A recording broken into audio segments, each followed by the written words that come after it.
بسم الله الرحمن الرحيم وإذ قال إبراهيم رب اجعل هذا بلدا آمنا وارزق أهله من الثمرات من آمن منهم بالله واليوم الآخر قال ومن كفر فأمتعه قليلا ثم اضطره إلى عذاب النار بئس المصير وإذ يرفع إبراهيم القواعد من البيت وإسماعيل ربنا تقبل منا إنك أنت السميع العليم ربنا واجعلنا مسلمين لك ومن ذريتنا أمة مسلمة لك وأرنا مناسكنا وتب علينا إنك أنت التواب الرحيم ربنا وابعث فيهم رسولا منهم يتلو عليهم آياتك ويعلمهم الكتاب والحكمة ويزكيهم إنك أنت العزيز الحكيم صدق الله مولانا العظيم۔ حضرت ابراہیم علیہ السلام نے اب مکہ شریف کے آبادی کی دعا مانگی کہ اللہ اس کو آباد کر،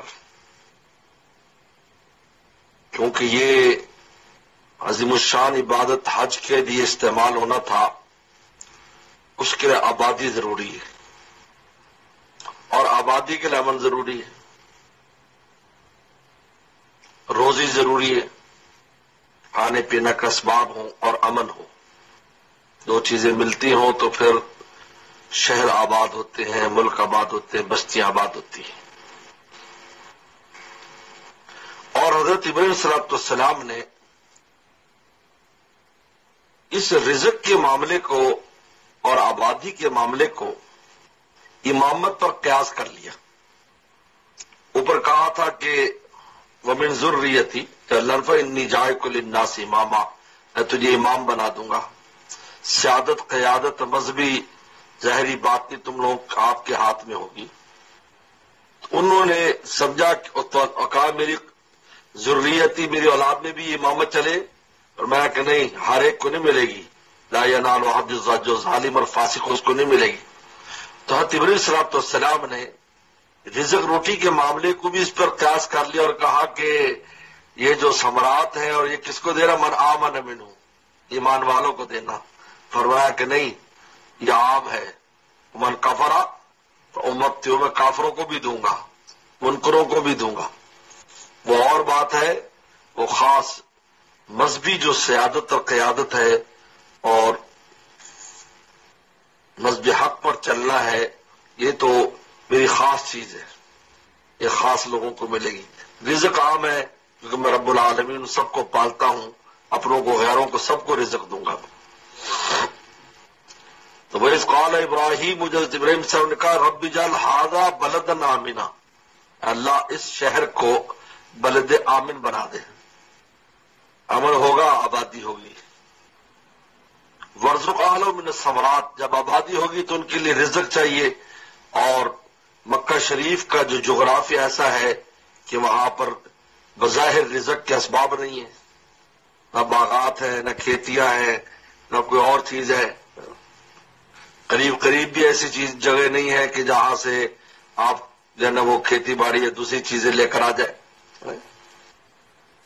جیسے کراچی ہے تو چلو بھئی پنجاب سے اور یا سندھ کے دوسرے علاقوں سے وہاں ثمرات اور ساری چیزیں پہنچ جاتی ہیں، اگرچہ وہ وہاں اتنی زیادہ کھیتی نہیں ہوتی، لیکن مکہ شریف تو ارد گرد بھی دور دراز تک کچھ نہیں ہے۔ اس لیے فرمایا وَارْزُقْ أَهْلَهُ مِنَ الثَّمَرَاتِ، اللہ ان کے جو رہنے والے ہوں گے ان کو ثمرات کا رزق دے، یعنی ہر طرح کا ثمر جو دنیا میں ہو وہ دے۔ یعنی پیغمبر، سبحان اللہ، پیغمبر جب کوئی دعا مانگتا ہے کوئی ایسی چیز تو اس کے سامنے یہ نہیں ہوتا کہ یہ ممکن ہے یا نہ غیر ممکن ہے، یہ اس کو نہیں دیکھتا ہوں، وہ اللہ کی قدرت کو دیکھ کر سوال کرتا ہے۔ اگر اس کو دیکھا جائے ابراہیم السلام کے سوال کو، اس کو آباد کر اور اس کو جو ہے وہ رزق دے، جبکہ وہاں قریب میں کوئی اسباب نہیں ہے اور نہ ترسیل کے ایسے اسباب تھے جو آج موجود ہیں، تو پیغمبر کا یقین ذات الہی پر پتہ چلتا کتنے اونچے درجے کا ہوتا ہے کہ بس دعا مانگ دی اور یہ دیکھا کہ ہوگا کیسے، اور اب دیکھو سب کچھ ہو رہا ہے۔ دنیا کو خطہ نہیں جہاں کو پیدا ہونے والی چیز مکہ شریف میں نہ ملے آپ کو۔ ورزق اہلہ من الثمرات، اور جہاں رہنے والوں کو ثمرات پھل عطا فرمائے۔ من آمن من، کن کو؟ من آمن منہم، جو ان میں ایمان لائے، باللہ والیوم آخر، اللہ اور یوم آخرت پر۔ تو انہوں نے سمجھا جس طرح امامت میں کہا تھا ظالموں کو نہیں ملے گی، تو کہا کہ اللہ جو ایمان والے ان کو رزق روٹی یہاں دینا۔ اللہ نے فرمایا کہ نہیں، قال ومن کفر، فرمایا جو کافر ہے اس کو بھی ہم روٹی دیں گے، کیونکہ ہم رب العالمین ہیں، روٹی کا معاملہ عام ہے، اپنوں اور غیروں سب کو عطا کریں گے۔ من کفرہ، جو انکار کرتا ہے، کفر کرتا ہے، فأمتعہ قلیلا، ہم اس کو تھوڑی سی مال و متاع دیں گے، یعنی دنیا میں جتنا کچھ بھی اللہ تعالیٰ کسی کافر کو دے دے وہ امتعہ قلیلا، وہ قلیل ہے، کیونکہ آخرت کو وہاں پر کچھ بھی نہیں ہے۔ حدیث میں آتا ہے ایک کوڑے کی زمین جو جنت کی پورا عالم اس کی قیمت نہیں دے سکتا، تو پھر قلیل ہی ہے۔ وَمَنْ كَفَرَ، جو کفر کرے گا، فَأُمَتِّعُهُ قَلِيلًا، میں اس کو چند روزہ فائدہ پہنچاؤں گا، ثُمَّ أَسْتَرُّ، پھر اس کو کھینچ کر لے جاؤں گا، إِلَىٰ عَذَابِ النَّارِ، دوزخ کی عذاب میں۔ استرار کہتے ہیں گھسیٹ کر کھینچ کے لے جانا۔ اور بئس المصیر، یہ بہت برا ٹھکانہ ہے، بئس المصیر، یعنی انسان کوئی جگہ ہوتی ہے بری ہوتی ہے، لیکن ان میں کوئی جگہ اچھی بھی، اس میں سے کچھ اچھا حصہ بھی ہوتا ہے۔ ہر بری دنیا میں ہر بری جگہ کے ساتھ کچھ نہ کچھ اچھی جگہ بھی ہوتی ہے۔ فرمایا بئس المصیر، جہنم ایسا ٹھکانہ ہے کہ کسی طرح سے اچھی نہیں ہے، اوپر سے نیچے سے دائیں سے بائیں سے قریب سے دور سے، وہ بری ہی جگہ ہے۔ اس کے بعد جب گھر کی آبادی ہوئی، گھر کی آبادی کی دعا مانگ لی کہ یہ مکہ شریف آباد و بلد آمن ہو جائے اور یہ آباد ہو جائے، اب بیت اللہ کی تعمیر کی حضرت ابراہیم السلام نے، حضرت اسماعیل السلام نے بیت اللہ کی تعمیر کی۔ اب گھر بنایا۔ وہ یرفع ابراہیم القواعد البیت و اسماعیل، جب اٹھا رہے تھے ابراہیم قواعد، جو ہے قواعد یعنی بنیادوں کو، بنیاد پہلے سے پڑی ہوئی تھی، بس بنیاد کے اوپر سے اٹھایا ہے۔ بلکہ حدیث شریف میں آتا ہے کہ ایک ایک پتھر اونٹ جتنا تھا جو بنیادوں میں پڑا ہوا تھا، کیونکہ فرشتوں نے رکھے تھے وہ، اس کو اس وقت تو کوئی اسباب نہیں تھے، مشینیں، اونٹ جتنا ایک ایک پتھر اس کی بنیادوں میں رکھا ہوا تھا۔ اس سے بنیادیں ہمیشہ قائم رہی ہیں، کچھ بھی دنیا میں ہوتا رہا ہے، طوفان آتے رہے ہیں اور خانہ کعبہ عمارت گرتی رہی ہے، سیلاب آتے رہے، کچھ بھی ہے، بنیاد اپنی جگہ، کیونکہ ایک ایک پتھر اونٹ جیسا ہے، اور وہ ٹیلے میں چھپے ہوئے تھے، پھر مٹی کا ٹیلا بن گیا۔ تو جبریل صلی اللہ علیہ وسلم نے اپنے پر مارا اور ساری مٹی اڑا دی تو ظاہر ہوگی، پھر وہاں سے تعمیر شروع کی۔ یہ یرفع ابراہیم القواعد، تو قواعد جو ہے نا وہ پہلے سے موجود تھی، بنیادیں، فاؤنڈیشن پہلے سے تھی، اس پر آگے اٹھایا یرفع، یہ تو لہٰذا یہ بنا ابراہیمی جو ہے، چونکہ ایک بڑے طویل مدت کے بعد یہ دوبارہ تعمیر ہوئی تھی، کیونکہ بیچ میں بیت المقدس قبلہ رہا ہے، اس وجہ سے جو ابراہیم السلام نے، کیونکہ ادھر قبلہ ادھر تھا، اب ابراہیم السلام نے اس قبلے کو جو اصل اول قبلہ تھا اس کو آباد کیا، کیونکہ وہاں جس پیغمبر نے یا جس کی ضرورت نے آنا تھا ان کے لیے تیاری ہو رہی۔ قاعد من البیت اور اسماعیل السلام بلند کر رہے تھے، ایک مزدور تھا ایک معمار تھا، ابراہیم السلام معمار اور مزدور۔ جب اتنی اونچائی ہو گئی کہ اب اوپر جو ہے اس کی ضرورت ہے پیڑ لگانے کی، تو پھر کہا کہ اب پتھر لے کر پتھر لے آئے، اس پر کھڑے ہوتے، بس ارادہ کرتے پتھر اوپر لے جاتا، جتنا ارادہ کرتے وہاں جا کر رک جاتا وہ۔ یہ ہے، کوئی بٹن نہیں دبانا، کوئی منہ سے کوئی بات نہیں نکالنی، ورنہ تو وائس سے بھی بہت سی چیزیں چل پڑتی ہیں۔ اسی میں ابراہیم السلام کے پاؤں کے نشانات پھر بن گئے، اسی پتھر پر کھڑے ہو کر آپ نے آواز لگائی تھی، وَأَذِّن فِي النَّاسِ بِالْحَجِّ، لوگوں میں حج کی آواز لگاؤ۔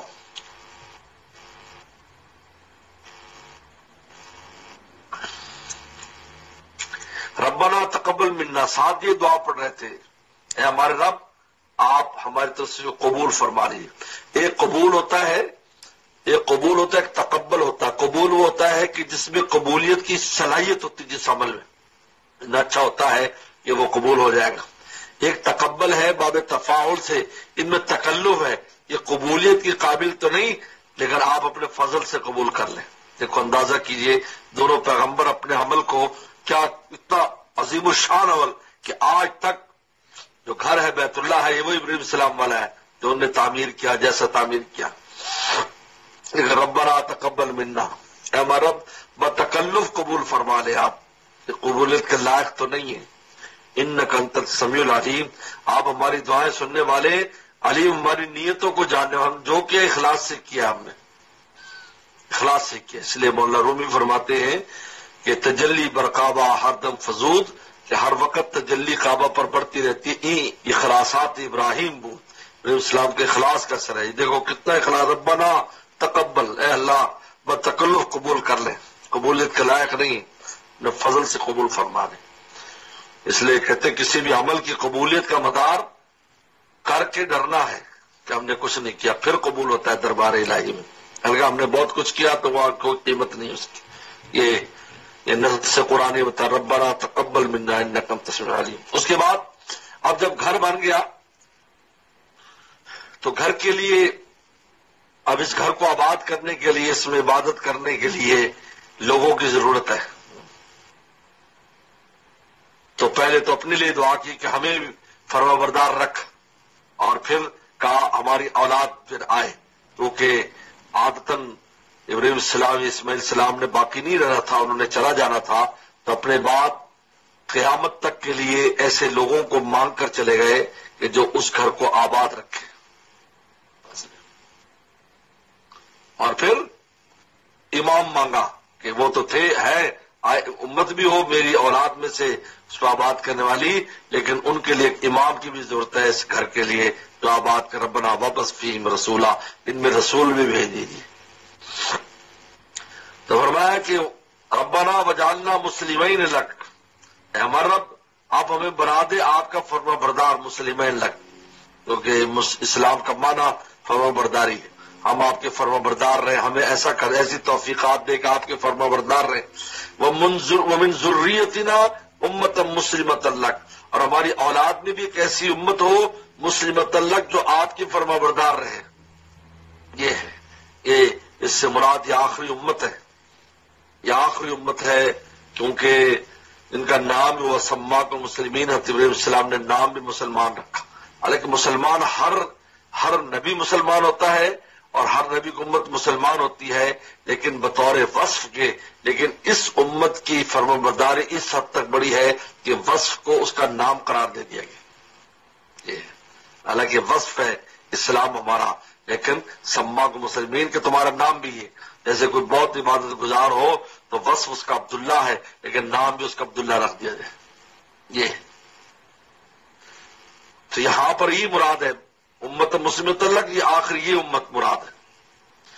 وہ ارینا مناسکنا، اور جب گھر بنایا ہے تو اس گھر کے لیے کوئی اور عبادت ہوگی، خاص عبادت ہوگی۔ فرمایا ہمیں ہمارے مناسک لفظ ویسے تو عام ہے، ہر عبادت کو کہتے ہیں نسک، عبادت کا نام ہے، اور قربانی کہتے ہیں نسکی و محیای و ماتی، لیکن یہاں مناسک سے مراد وہ خاص عبادت ہے جو ہونی تھی ابراہیم السلام کو، جس کی وہ وحی آئی کہ خاص عبادت اب ہوگی، گھر بن گیا، وہ حج کی عبادت۔ چنانچہ جو حج ہوتا ہے ابراہیم صلی اللہ علیہ وسلم نے جو کیا تھا یہ اسی کی طرز پر ہے، چند چیزیں ہیں جس کو اسلام نے اس میں اضافہ کیا ہے، اس کو مناسک کہتے ہیں۔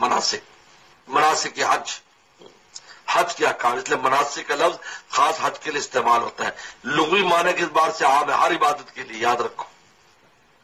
ناسک جو ہے وہ نیک انسان کو کہتے ہیں۔ آپ عربی جو پڑھیں گے، عربی میں کہانیاں وغیرہ، تو وہاں پر ایک ناسک رجل ناسک، اس لفظ کے بہت الفاظ آتے ہیں۔ یہاں مناسک مراد حج، اور یہ ہمیں دکھا دیجیے۔ جبریل صلی اللہ علیہ وسلم نے پھر ابراہیم السلام کو بتایا یہ کرنے، پورا حج کرایا۔ وتب علینا، اور ہمیں معاف فرما دی، تب علینا یعنی ہماری توبہ کو قبول کر لے، کیونکہ جب اللہ کے لفظ آتا ہے اس کا مطلب ہے متوجہ ہونا، ان آیات کے ساتھ متوجہ ہونا. جب ہمارے لیے توبہ کا لفظ آتا ہے تو اللہ سے معافی مانگنا. تو تب علینا اپنی عنایات کے ساتھ ہم پر متوجہ ہو جائے. تب علینا یاد رکھو جتنا بھی مقام جس کا بلند ہو اتنا ہی اس کے دل میں اللہ تعالیٰ کا خوف اور وہ زیادہ ہوتا ہے. ادب پیغمبر اگرچہ وہ معصوم ہوتے ہیں لیکن اللہ تعالیٰ کی شان کے سامنے لرزہ اور ترسا رہتے ہیں اور اپنے کسی عمل پر نظر نہیں کرتے اور اپنی نیکیاں بھی ان کو لگتی ہیں کہ اس میں کوتاہی ہے لہذا معافی مانگتے. تب علینا یہ بھی اس طرح کی توبہ ہے. یہ عام لوگوں کی توبہ کی طرح نہیں ہے. اتنے عظیم الشان عمل کر کے اللہ بے شمار کوتاہیوں معاف کر دیجیے کیونکہ اللہ تعالیٰ کی قدرت اللہ تعالیٰ کے جو نا حق کی عظمت کوئی ادا نہیں کر سکتا. اس لیے پیغمبر بھی معافی مانگتے ہیں. ان کی معافی مانگنا کسی اور چیز کے لیے ہوتی ہے ہماری طرح نہیں ہے. کار پاک کارا قیاس خود مغیر. پاک لوگوں کو اپنے اوپر قیاس مت کرو کرچ یکساں در نوشتن شعر و شیر اگرچہ شعر و شیر لکھنے میں ایک. تب علینا انک انت التواب الرحیم. بے شک آپ تواب بہت زیادہ توبہ قبول کرنے والے رحیم اور رحم والے ہیں. یعنی آپ جو توبہ قبول کرتے ہیں اپنے شان رحمت کی وجہ سے کرتے ہیں اور آپ پر کوئی چیز واجب نہیں ہے. یہیں سے معتزلہ کا رد ہوتا ہے. معتزلہ کہتے ہیں کہ جس طرح ہم پر معافی مانگنا واجب ہے توبہ کرنا واجب ہے گناہگار پر اس طرح اللہ پر توبہ قبول کرنا بھی واجب ہے. یہ ہے لیکن یہ قرآن کہہ رہے تواب الرحیم لا کر بتایا شان رحمت کی وجہ سے توبہ قبول کرتے ہیں. کوئی چیز واجب نہیں ہے کیونکہ اللہ پر اگر واجب ہو جائے تو وہ تو مکلف ہو جائیں گے تو پھر اللہ کیسے رہے. ربنا وابعث فیہم رسولا منہم یتلو علیہم آیاتک. یہ آ گیا. اب پیغمبر مانگا ربنا وابعث فیہم رسولا. ہمارے رب اب بھیج دی ان میں ایک رسول منہم انہی میں سے یعنی اسماعیل السلام کی اولاد میں سے ہونا چاہیے. یہ دعا کر دی انہوں نے اس وقت کہ یہی خانہ کعبہ کو آباد کرنے جو پیغمبر ہو وہ اسماعیل السلام کی اولاد میں سے ہو کیونکہ اسماعیل السلام والد دعا کر رہے ہیں اور وہ آمین کر رہے ہیں. واپس رسول منہم انہی میں سے ہو انہی میں سے رسول ہو. یتلو آیاتکا اور پھر ان کو عظیم الشان کتاب بھی دے جس کی آیات کی تلاوت آپ پر کرے. یتلو آیات یہ بھی قرآن مجید کو مانگا گیا اس میں. کتاب الحکمہ اور ان کو کتاب الحکمت کی تعلیم دے. کتاب یعنی جو کتاب اللہ پڑھے اب اس کے معانی اور مطالب کو بھی سمجھائے. یہی بہت بڑی دلیل ہے جو ہے وہ حدیث کی حجت ہونے کی. حدیث حجت ہے. آگے فتنہ بڑھ رہا ہے پورے عالم میں. مصر میں وہاں اہل قرآن کے نام سے نکلا ہوا یا اور انداز میں نکلے ہوئے.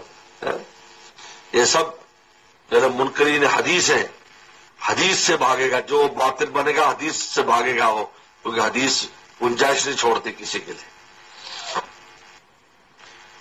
کتاب کو جو ہے اس کی تعلیم یعنی کتاب کو سمجھائے. اور حکمہ اور حکمت کی باتیں جو حدیث میں جو تفصیلات ہیں یہ وہ حکمت ہے. اور وہ جو علم الکتاب کتاب کی تفسیر ہے جو پیغمبر صلی اللہ علیہ وسلم نے فرمائی.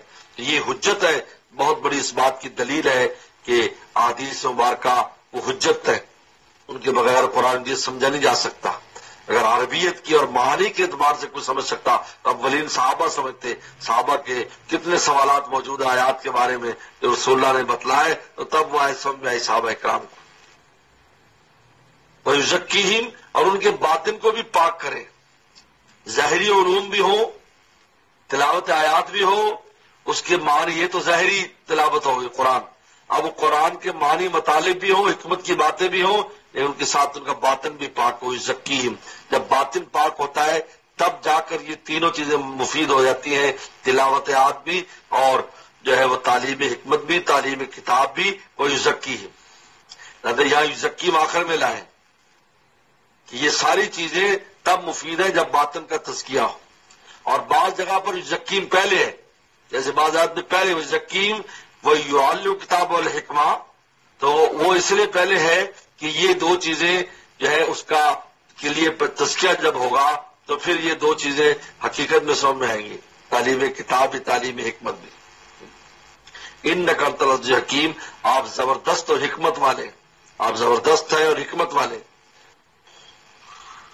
تو حدیث میں آتا ہے کہ حضرت ابراہیم السلام کو اللہ نے وحی بھیجی کہ یہ رسول بالکل آخر میں آئے گا، جو آپ نے دعا کر دی بالکل آخر میں آئے گا۔ یہاں فرماتے تھے کہ میں اپنے والد ابراہیم کی دعا ہوں اور میں عیسیٰ السلام کی بشارت ہوں، میں ابراہیم السلام کی دعا ہوں، عیسیٰ السلام کی بشارت ہوں، آپ فرماتے تھے۔ اور فرمایا کہ انا خاتم النبیین، میں خاتم النبیین اسی وقت تھا جب آدم صلی اللہ علیہ وسلم کا بھی گارا بنا ہوا تھا، اسی وقت سے میں تھا۔ لہذا وہی آئی، اس وہی میں بتا دیا آخر میں آئے گا۔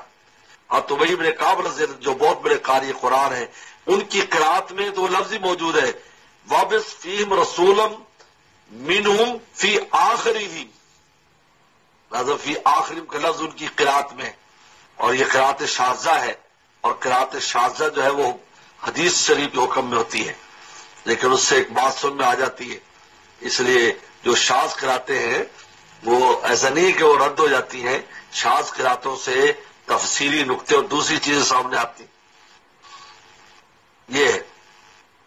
اس لیے جو ہے کتنی جگہ پر ہے کہ 3 دن روزے رکھو، لیکن عطب المسلم متتالیات مسلسل رکھو، تو اب اس میں قید آ گئی، مطلق کو مقید کر دیا۔ تو یہاں ربنا وابعث فیہم رسولا منہم یہ مطلق ہے، لیکن ابی کعب میں فی آخرہم لفظ بھی آتا ہے اس میں ان کی قرات میں، لیکن چونکہ وہ شاذ ہے قرات، اس لیے بطور قرات کے ہم نہیں کرتے۔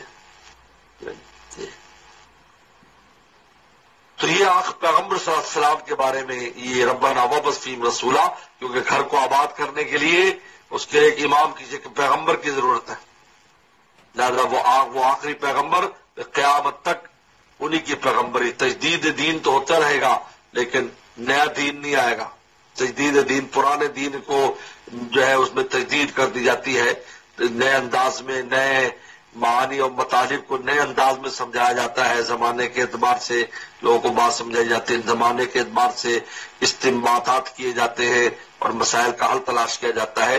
تجدید دین تو ہے، رسول اللہ صلی اللہ علیہ وسلم نے فرمایا ہر 100 سال پر ایک مجدد آئے گا، یہ ہر 1000 سال پر اور ہر 100 سال پر، اور اس دوران علماء کی جماعت ہے جو اس دین کو لے کر آگے چلتی رہے گی، پھر مجدد ہر 100 سال پر آئے گا۔ یہ